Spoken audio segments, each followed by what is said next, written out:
నీకు నా అభయహస్తాన్ని ఇవ్వబోతున్నాను. నా ఉనికిని నువ్వు త్వరలోనే గమనిస్తావు. అయితే బిడ్డా, నేను నీ ఇంట్లోకి వచ్చినప్పుడు నా ఉనికిని నువ్వు ఎలా గుర్తించాలో తెలుసా? చాలా జాగ్రత్తగా నేను చెప్పే ప్రతి విషయాన్ని గమనించు.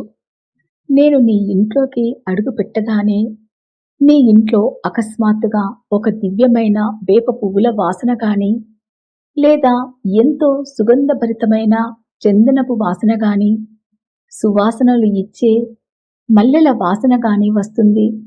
అక్కడ ఎలాంటి పువ్వులు, ధూపం లేకపోయినా ఈ సువాసనలు వెదజల్లుతాయి.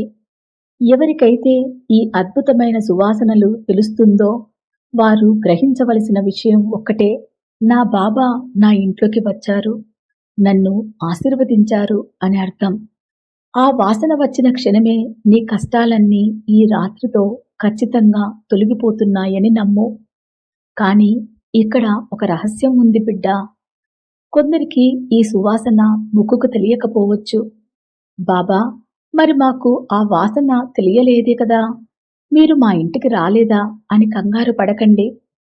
ఆ సువాసన కేవలం ముక్కుకే కాదు, నీ మనసుకు కూడా తెలుస్తుంది.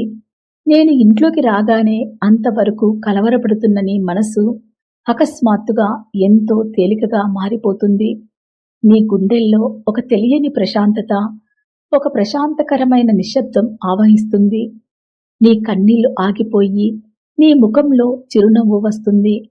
ఆ మానసిక ప్రశాంతత కూడా నా సువాసనలతో సమానమే. కాబట్టి ఈ రాత్రి చాలా జాగ్రత్తగా, ప్రశాంతమైన మనసుతో నా రాకను గమనించు.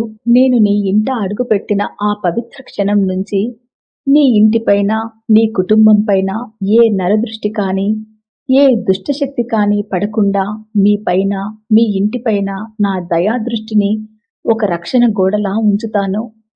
నా నుండి ఈ అనుగ్రహాన్ని, ఆశీస్సులను ఎప్పటికీ పొందాలి అంటే నీవు నాకు 2 కానుకలు ఇవ్వాలి బిడ్డా. అవే నేను ఎల్లప్పుడూ కోరుకునేవే: శ్రద్ధ, సబూరి. శ్రద్ధ అంటే నాపైన అచంచలమైన నమ్మకం.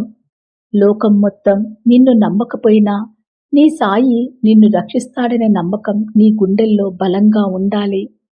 అనుమానానికి తావు ఇవ్వకు. సబూరి అంటే ఓర్పు, సహనం. నేను నీకు మంచి రోజులు ఇస్తాను, కానీ దానికి సరియైన సమయం రావాలి. ఆ సమయం ఈరోజు, ఇప్పుడే ఆసన్నమయ్యింది. ఎంతటి కష్టకాలంలోనైనా ఈ రెండిటిని ఎప్పటికీ వదలకు. నీవు పడుతున్న కష్టాలు తాత్కాలికం మాత్రమే.